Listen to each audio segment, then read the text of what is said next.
न्यायमूर्ती भूषण गवई यांना आज राष्ट्रपती द्रौपदी मुर्मू यांनी देशाचे 52वे सरन्यायाधीश म्हणून शपथ दिली। 24 नोव्हेंबर 1960 रोजी अमरावतीत जन्मलेले भूषण गवई हे पुढे चालून एक चांगले राजकारणी बनतील असे त्यांच्या घरच्यांना आणि नातलगांना वाटत होते। ते साहजिकही होतं, कारण भूषण गवई यांचे वडील रामकृष्ण गवई हे एक राजकारणी।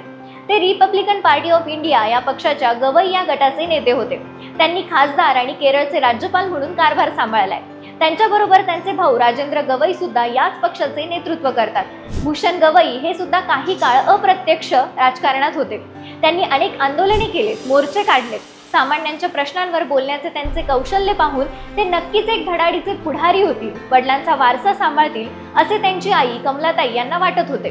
पण अचानक ते वकिलीकडे वळाले आणि या क्षेत्रात त्यांनी उल्लेखनीय कामगिरी केली।